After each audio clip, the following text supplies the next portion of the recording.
Hallelujah. तो आइए हम वचन के लिए आगे थोड़ा बढ़ेंगे कि आज देखते हैं कि जो विषय है वो रख देते हैं समझ। समझ आज का विषय है समझ। हालेलुया। आइए हम परमेश्वर का वचन देखेंगे उत्पत्ति की किताब में से। उत्पत्ति की किताब में परमेश्वर का वचन देखेंगे। प्रभु आपको बहुत ही बरकत। ये जो उत्पत्ति की किताब है, जो उत्पत्ति की किताब और प्रकाश वाक्य की जो किताब है, और ये एक शैतान के लिए इतनी ही खतरनाक है, वो डरता है इन किताबों से दोनों से। उत्पत्ति की किताब से भी डरता है और प्रकाश वाक्य की किताब से भी डरता है। कुछ समय पहले, जब कुछ लगाओ 7-8 साल पहले, बहुत लोग कहते थे कि प्रकाश वाक्य किताब पढ़नी नहीं चाहिए, ऐसा कुछ सुना करते थे। लेकिन क्यों कहते थे? क्योंकि शैतान जो है वो प्रकाश वाक्य किताब और उत्पत्ति की किताब से बहुत ही ज्यादा डरता है। इसलिए क्योंकि बाकी की किताबें कोई भी पढ़ेंगे चलेगा, लेकिन ये दो किताबों को शैतान कहता है मत देखना। क्यों? इसलिए क्योंकि उत्पत्ति की किताब के बीच में शैतान का क्या हशर हुआ था और प्रकाश वाक्य किताब में क्या उसका असर होएगा वो जानता है। इसलिए वो हमें रोकता है, पर नहीं, हम रोकेंगे नहीं, चलते रहेंगे। वचन हमारे लिए क्या है? जिंदगी है, जीवन है, और उसी वचन को हम आज खाने जा रहे हैं। प्रभु आपको बरकत दे। और उत्पत्ति की किताब 2 की 7 में लिखा है, ध्यान से आपने सुनना है।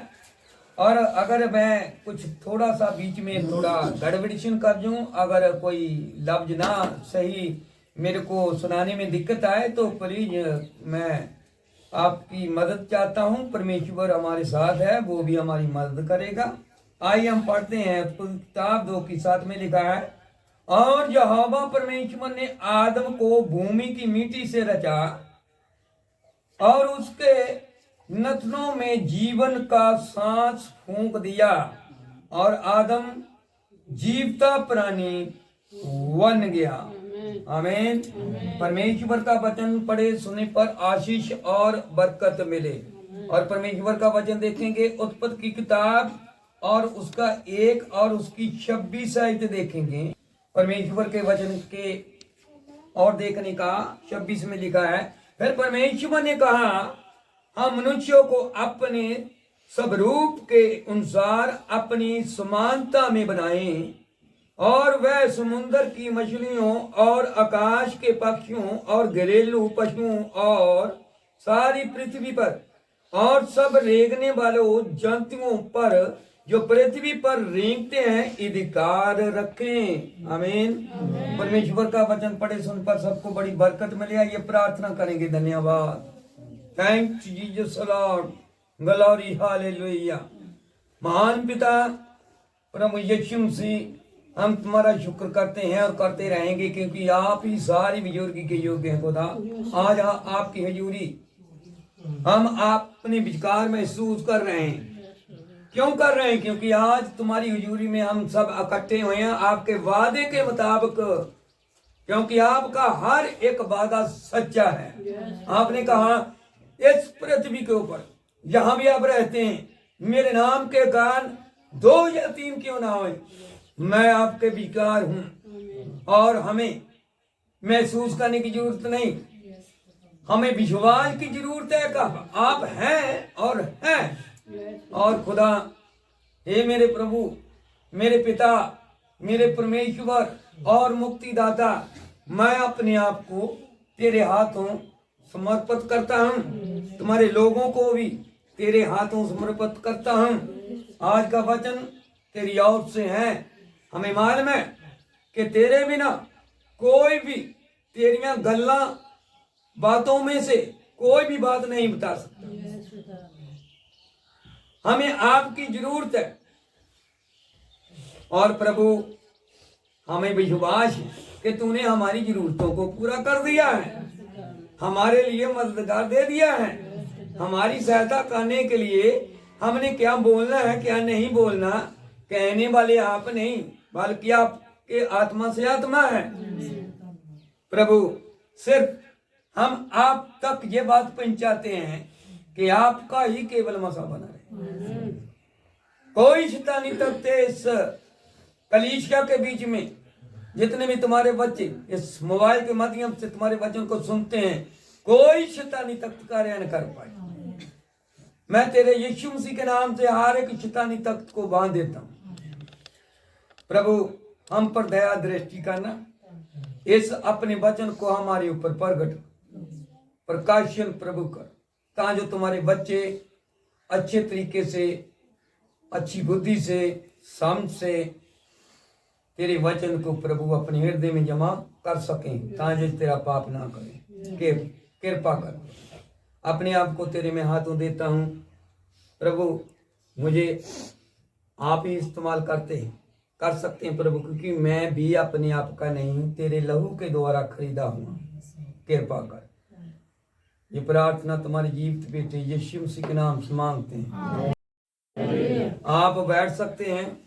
जितने भी भाई बहन जितने भी यूपी में रहते हैं, जहाँ जहाँ भी आप लोग इकट्ठे हुए हैं, बेशक 2 हैं, 3 हैं, 4 हैं, 5 हैं, जितने लोग भी हैं, और मैं आप लोगों के आगे तकीद करता हूं कि जब रविवार का दिन आता है, जब वचन पढ़ा जाता है, तो सबने खड़े होकर ही वचन सुनना है या बाइबल देखनी है।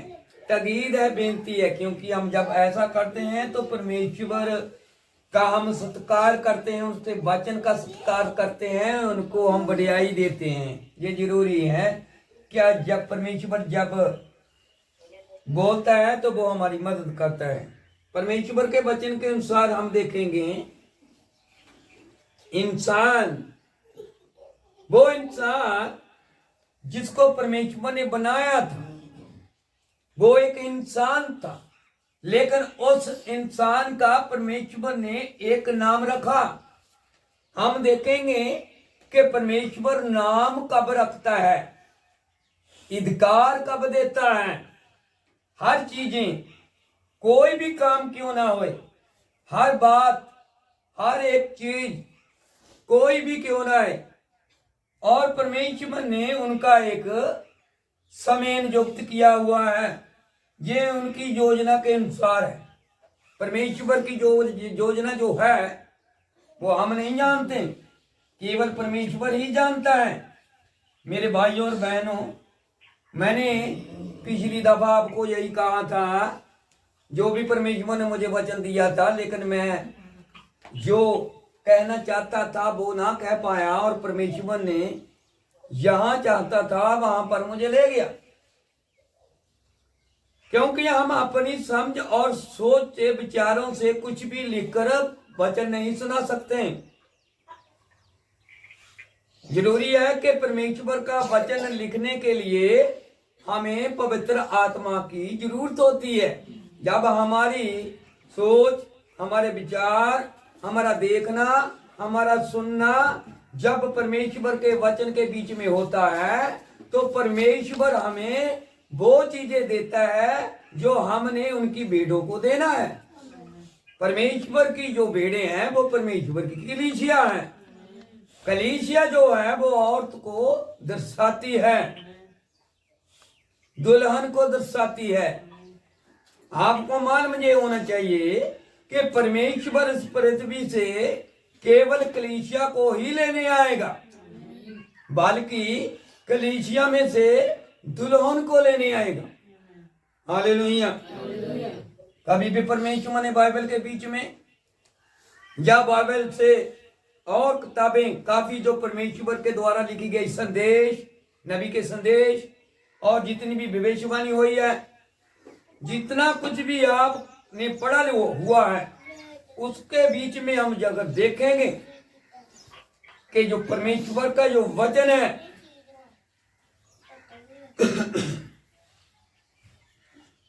वो कल परमेश्वर ही हम तक क्या कर सकता है, पहुंचा सकता है। कैसे पहुंचाना, कैसे नहीं पहुंचाना। परमेश्वर का वचन परमेश्वर के मुंह के बाक, जिनको हम क्या कहते हैं कि बोलिया होया ही जो वचन है वो एक मूल बीज होता है। मूल बीज क्या था? परमेश्वर का वचन। क्योंकि वो सब कुछ क्या बनाता था? वचन के द्वारा ही बनाता था सृष्टि के बीच में। हम देखेंगे एक ऐसी चीज, एक ऐसी कारागरी, एक ऐसा परमेश्वर ने एक योजना के अनुसार अपनी सोच समझ विचारों के मुताबिक, और परमेश्वर ने जो कुछ भी बनाया, और परमेश्वर ने इंसान को अपने हाथ से रचा। हालेलुया। हर एक चीज शब्द से बनाई गई है, क्योंकि ये चीजें दूसरे लोग भी जानते हैं और वो सुनाते हैं, लेकिन उनको ये इल्म नहीं, ये जो वचन कहा गया है ये किसने कहा है यही नहीं जानते। बस इतना जानते हैं कि शास्त्रों में लिखा है, हमारे शास्त्र में लिखा है। हम देखेंगे कि एक ऐसी चीज है, ऐसा एक शास्त्र है जो सब शास्त्रों से मेल खाता है। एक ऐसा शास्त्र है वो किसी भी शास्त्र के साथ मेल नहीं खाता।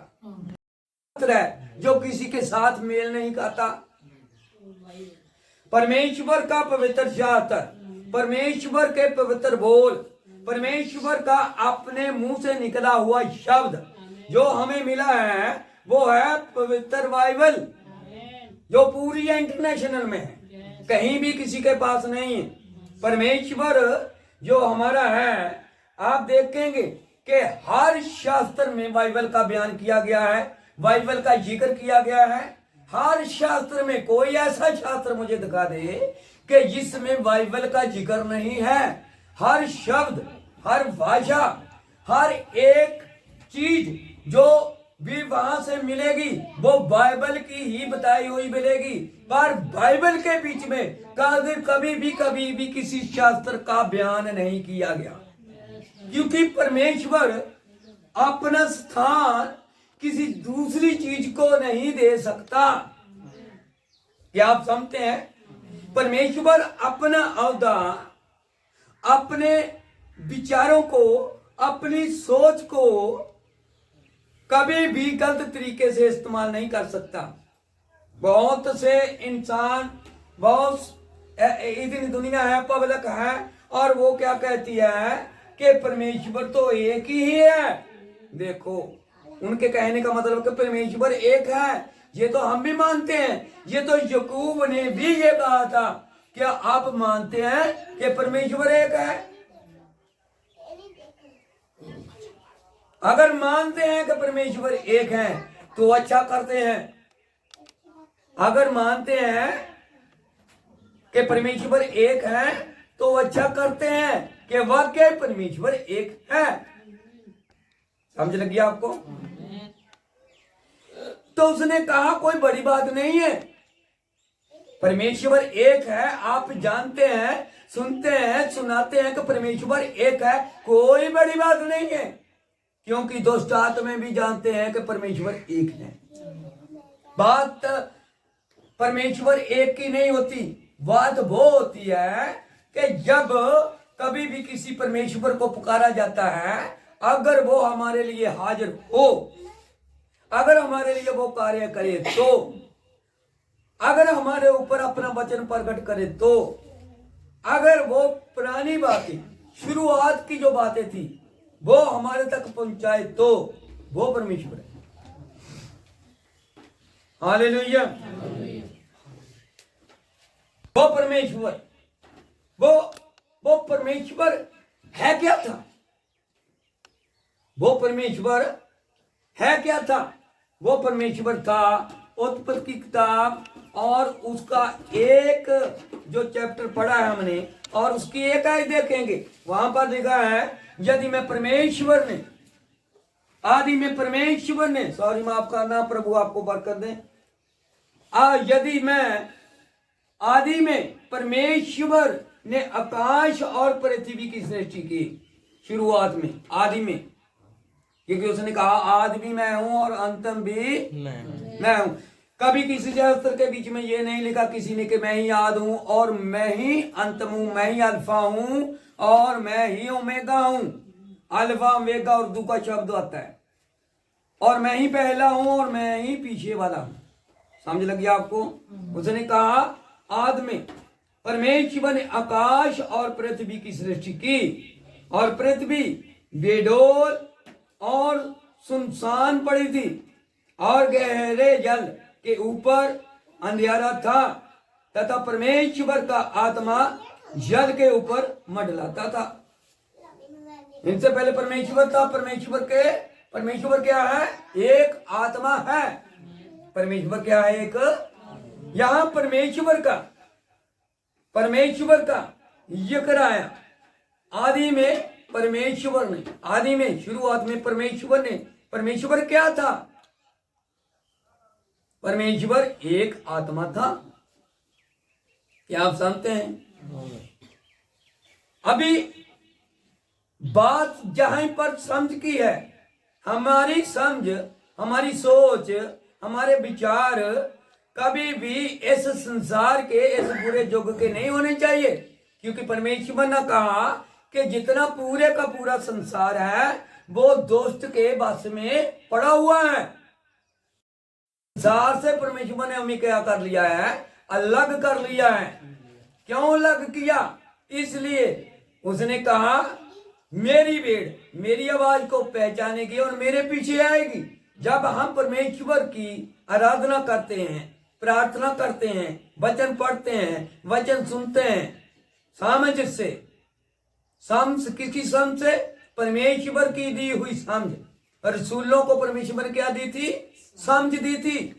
उसने उन लोगों को इसलिए परमेश्वर ने कहा था कि ये बातों की समझ, ये दृष्टांतों की समझ आपको दी हुई है, दूसरों को नहीं। हालेलुया। इसीलिए हमने परमेश्वर के वचन के अनुसार कैसे चले? जब तक हम उनकी समझ नहीं ले लेते, उनकी समझ के बिना हम कुछ भी नहीं कर सकते। ये परमेश्वर ने कहा है कि इंसान से होना अनहोना, लेकिन परमेश्वर सभी कुछ कर सकता है। हालेलुया। और जो पृथ्वी थी वो बिडोल थी। बिडोल का मतलब है उबड़ और घुबड़, या ऊंची और नीमी ऐसे थी। और क्या था उनके ऊपर? क्या था? पानी था, ठीक है ना। और परमेश्वर का आत्मा और उनके ऊपर क्या होता था? मंडलाता था और घूमता था। परमेश्वर एक आत्मा है। परमेश्वर क्या है? एक आत्मा है। इसीलिए कहा कि आदि में परमेश्वर था। परमेश्वर जो था वो एक आत्मा था। आदि में वचन था, वचन परमेश्वर के साथ था और वचन ही परमेश्वर था। आदि में आत्मा था, वो ही आत्मा एक परमेश्वर था। आदि में जो परमेश्वर था और उसने अपने मुंह से वचन निकाला। जब निकाला तो सृष्टि की रचना की आदि में। इसलिए कहा उसने, यूहन्ना ने एक गवाही दी, आदि में वचन था, शुरुआत में वचन था, यानी मतलब वो एक आत्मा था। आदि में वचन था, वचन जो था वो ही एक परमेश्वर के साथ था। अगर परमेश्वर के साथ था तो वचन ही किया था। बोलिया होया मूल बीज वचन ही होता है। इनको कहते हैं परमेश्वर। हम देखेंगे कि परमेश्वर की संतान, परमेश्वर के लोग, उनके जो मसा किए हुए लोग होते हैं, वो कभी भी परमेश्वर के बिना कुछ भी नहीं करते। इसलिए परमेश्वर ने कहा है लोगों को, उन लोगों को जो उनके भी है, जो उनके नहीं है, उनको भी ये कहा है कि अपने होठों को और अपने मुंह को और अपने होठों के ऊपर मकर बोलने की कोशिश मत कर। मकर, मकर का मतलब क्या होता है? गलत शब्द निकालना। गलत शब्द जब निकालेंगे तो परमेश्वर क्या कहता है? चाहे वो गलत है चाहे वो सही है, परमेश्वर हर एक का उनके बोल के मुताबिक ही उनको क्या देगा? दंड देगा। चाहे वो बुरी है और चाहे वो बुरी नहीं है। ये सबके लिए वचन है, ये मेरे लिए भी वचन है। परमेश्वर के मसा किए हुए के खिलाफ कभी कोई भी बात मत करो। ये परमेश्वर हमको भी और आपको भी बार बार ये कह रहा था। आप देखेंगे, पीछे जाएंगे हम शुरुआत में, तो वहां पर जो मूसा था, मूसा और मूसा की जो सिस्टर थी, और उसने मूसा को कुछ शब्द गलत कहा। मूसा ने नहीं कुछ भी कहा, मूसा को शब्द गलत कहा।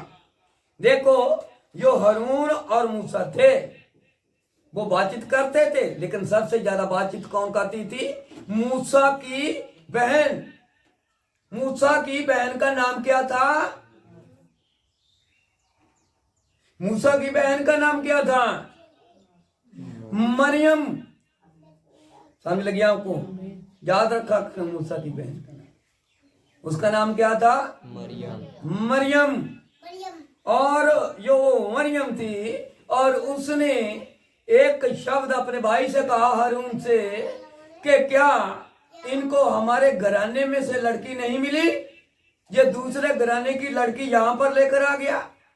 इनसे अच्छा था जो इस्राएल में है लोग, उनके बीच में कितनी बेटियां, उनके साथ शादी कर लेता। कुछ ऐसे शब्द, बहुत शब्द ऐसे होते हैं।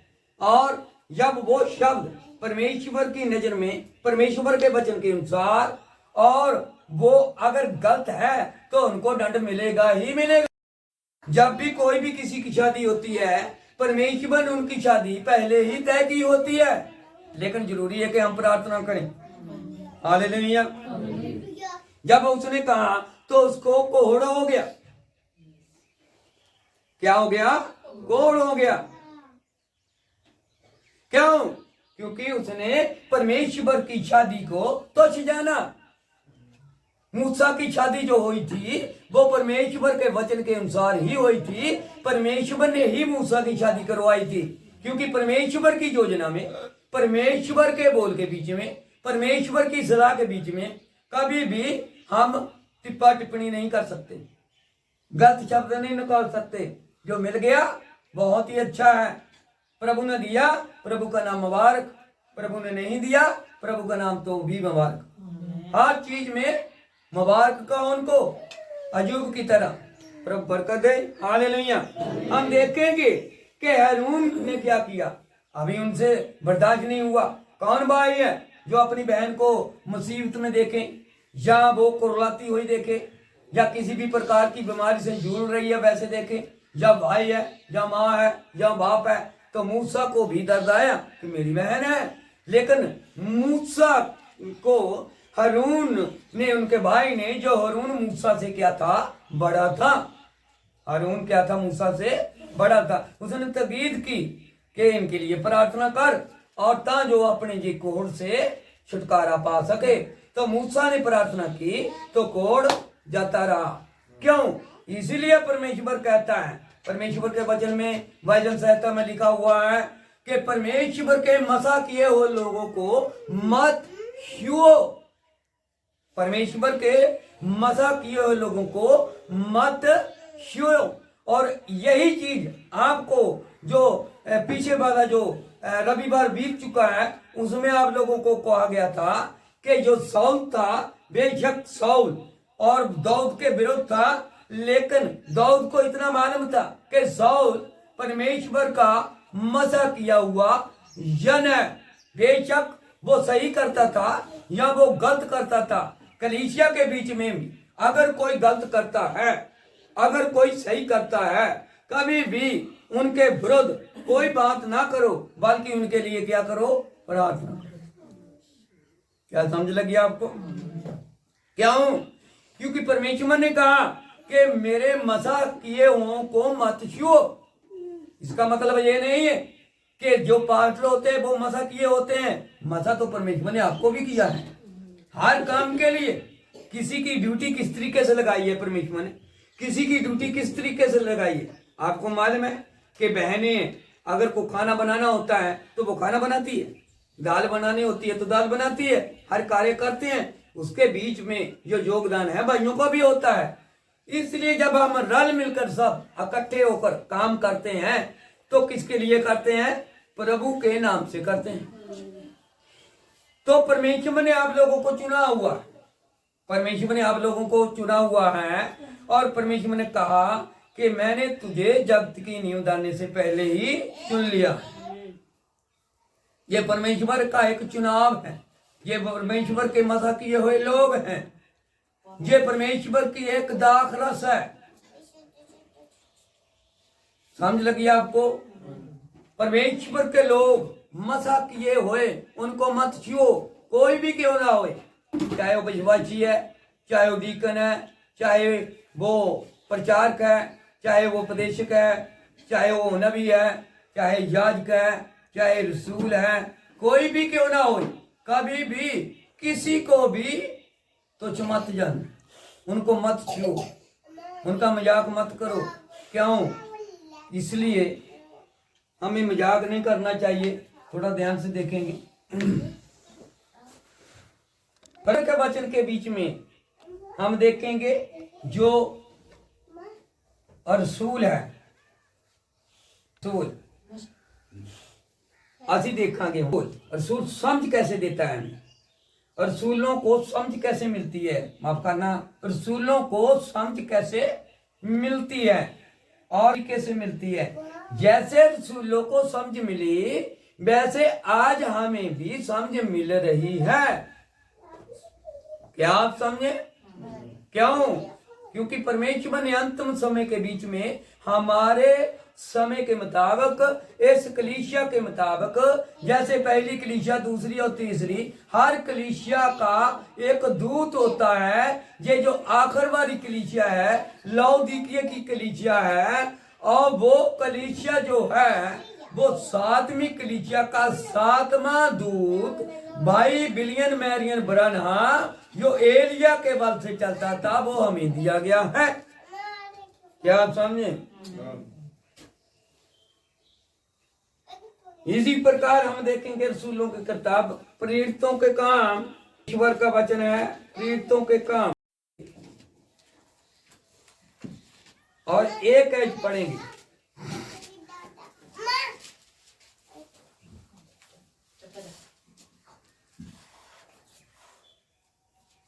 अभी में एक दफा पढ़ेंगे पहली है किसी के पास बाइबल? हालेलुया। हे थियोफिलुस, मैं ਉਹ ਪਹਿਲੀ ਪੋਥੀ ਉਹਨਾਂ ਸਾਰੀਆਂ ਗੱਲਾਂ ਦੇ ਵਿਖੇ ਉਚਰੀ ਜਿਹੜੀਆਂ ਯੀਸ਼ੂ ਕਰਨ ਅਤੇ ਸਿਖਾਉਣ ਲੱਗਾ ਉਸ ਦਿਨ ਤੀਕਰ ਕਿ ਉਹ ਆਪਣੇ ਰਸੂਲਾਂ ਨੂੰ ਜਿਹੜੇ ਉਸਦੇ ਚੁਣੇ ਸਨ ਪਵਿੱਤਰ ਆਤਮਾ ਦੇ ਰਾਹੀਂ ਹੁਕਮ ਦੇ ਕੇ ਉਤਾਹਾਂ उठा लिया गया। आमीन। परमेश्वर के वचन के बीच में लिखा है, हे थियोफिलुस, मैंने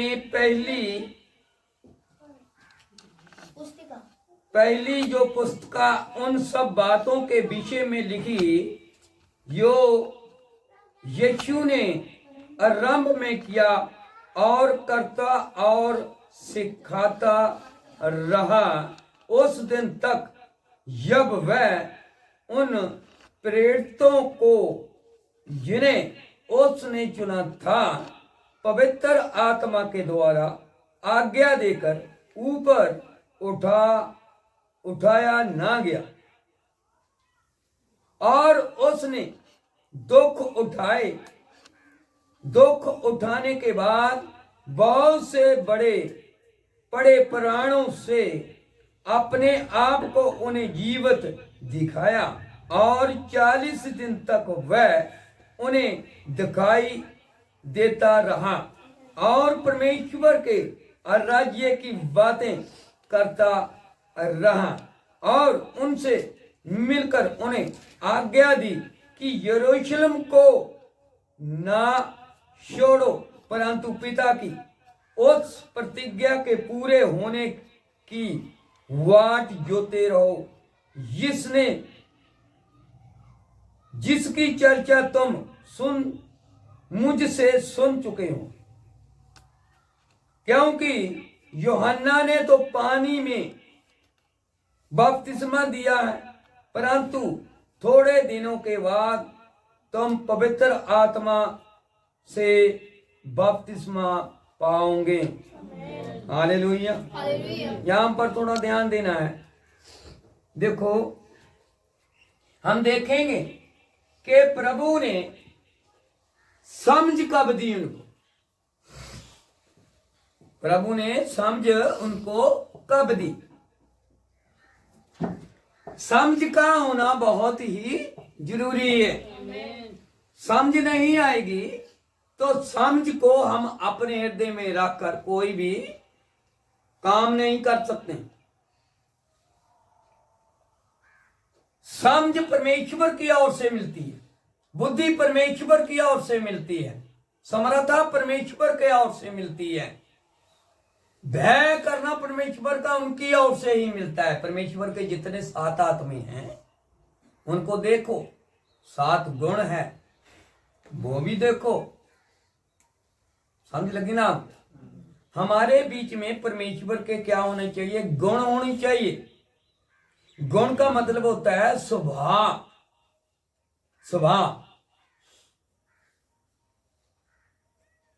एक दफा मैंने किसी बच्ची को कॉल किया, छोटी उम्र की थी वो, तो इतनी भी नहीं छोटी, हमारे लिए छोटी है, चाहे वो 23 साल की हो चाहे 22 साल की हो।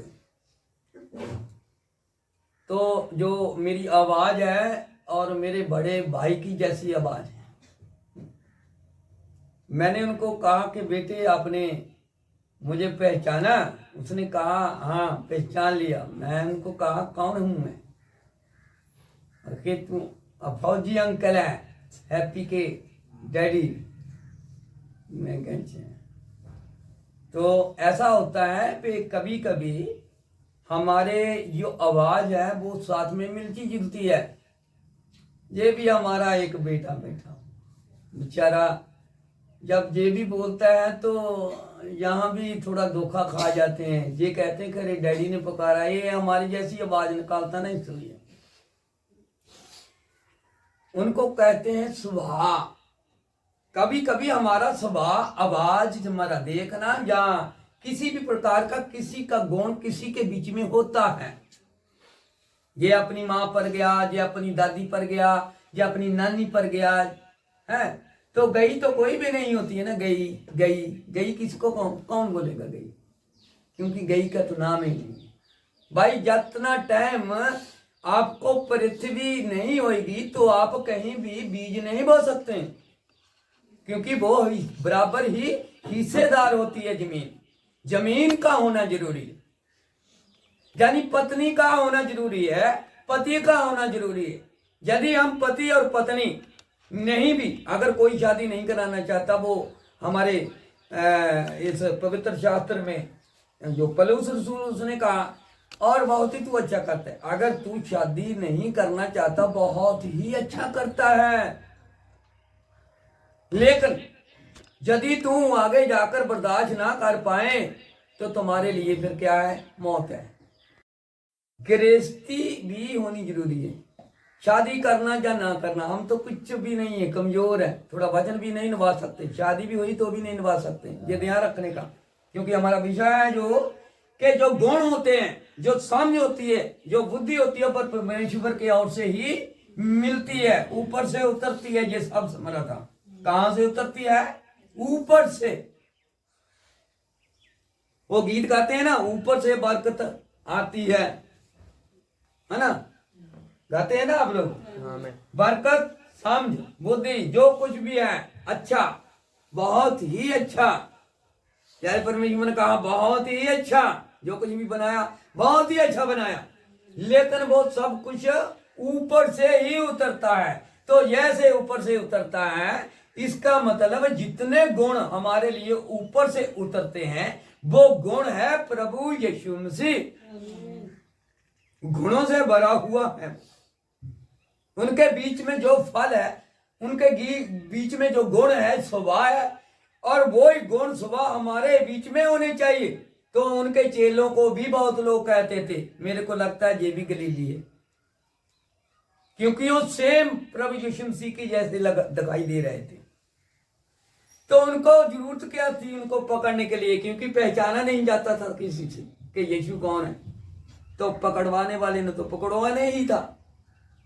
हालेलुया। हम देखेंगे कि जब हम कोई भी क्यों ना हो, अगर आप लोगों ने समझ लेनी है तो आप लोगों के पास समझ नहीं आएगी। आप लोगों के पास समझ देने वाला ही आएगा। समझ लगी? आपके लिए ऊपर से समझ नहीं आएगी, समझ देने वाला ही ऊपर आएगा। समझ देने वाला जो ऊपर से आएगा उसका नाम है पवित्र आत्मा। इसलिए रसूलों को उसने कहा था कि जब तक तुम ऊपर से शक्ति ना पालो, कहां से? ऊपर से। जब तक आप ऊपर से शक्ति प्राप्त ना कर लो, या ऊपर की शक्ति को ना अपना लो, तब तक आप यरूशलेम से बाहर मत जाना। क्यों? क्योंकि उनके बिना आप ना प्रार्थना कर सकते हैं, ना प्रचार कर सकते हैं, ना हम चमत्कार कर सकते हैं, ना प्रचार कर सकते हैं। किसी भी कोई भी काम प्रभु काम नहीं कर सकते बिना समर्थ के, बिना पवित्र आत्मा। समझ लगी आपको? बिना शक्ति से। समझ लगी? थोड़ा और हम नजदीकी के तरफ बताएंगे कि जब थोड़ा देखने का, जब यीशु मसीह के बीच में से शक्ति जब बाहर निकलती है, शक्ति जब बाहर निकलती है तो हमें क्या मिलती है? चंगियाई मिलती है। समझ लगी? ऊपर से शक्ति जब आती तो चंगियाई। तो यीशु मसीह कहां से आया था? जब उसके बीच में शक्ति निकली तो वो 1200 से बीमार जो औरत पड़ी थी, और उसने जब उनको छुआ तो वही शक्ति उनके भीतर आ गई, तो वो चंगी हो गई। समझ लगी आपको? जब तक उनकी समर्थ, जब तक उनका आत्मा हमारे भीतर नहीं आता, हम चंगे नहीं हो सकते। क्यों? क्योंकि हमारा वही स्वभाव होएगा, वही चिड़चिड़ापन, वही झगड़ा, झूठ, हेरा फेरी, विचारी, लुत्पन, शराब पीना, गाली निकालना और तमाम बुरे काम ऐसे, तो वह हमारे बीच में पड़े ही रहेंगे। क्यों? जब तक आप ऊपर से शक्ति प्राप्त ना कर लो। ऊपर की शक्ति प्राप्त करने के लिए हमें मेहनत करनी पड़ेगी। वो कौन सी मेहनत है? प्रार्थना करो, मांगो। परमेश्वर ने कहा है, अभी तक तूने मेरा नाम लेकर मांगा ही नहीं। मांगना क्या है? पवित्र आत्मा। बोलता जो तुम पवित्र आत्मा मांगोगे मैं अपने मांगने वाले को दे दूंगा। यह परमेश्वर का वादा है। हमने पवित्र आत्मा प्राप्त किया, क्या हमने कभी घुटने लगाए? क्या हमने कभी प्रार्थना की? नहीं। जब तक आप मांगे नहीं, मिलेगा नहीं। तो आप क्या मांगते हैं? वो चीजें आप अपने अभिलाषों के लिए, अपनी ज्ञान इंद्रियों के लिए, अपने गलत विचारों के लिए, शरीर के लिए, यद की परमेश्वर ने लिखा है ये सब कुछ सड़ जाएगा, बल जाएगा, तबाह हो जाएगा, कुछ भी नहीं मिलेगा। सब कुछ खत्म अगर रहेगा तो सदा तक मसीह का नाम ही रहेगा, जो कभी भी खत्म नहीं होएगा। उसको कहते हैं ना इसका शुरुआत है तो ना इनका आखिर है। यही बचेगा कब? जो नहीं मरने वाला, जिनका कोई शुरुआत नहीं, वो ही शुरुआत हमारे भीतर आएगा। समझ लगी आपको? जब वो ही हमारे भीतर आएगा तो फिर हम युगो युग परमेश्वर के साथ रहेंगे अनंत काल तक। उसको कहते हैं नाम मरना, क्योंकि दूसरी मौत का उनके ऊपर अधिकार है ही नहीं। क्या आप समझ गए? यही समझ है, यही समझ है। जब तक हम यही समझ प्राप्त नहीं करेंगे तो हमें कुछ भी प्राप्त नहीं होगा। समझ लगी आपको? कहते हैं यूहन्ना की इंजील, हम परमेश्वर के चौथी इंजील है यूहन्ना की इंजील में से, और परमेश्वर ने हमें क्या कहा है, और उसकी हम 24 चैप्टर देखेंगे।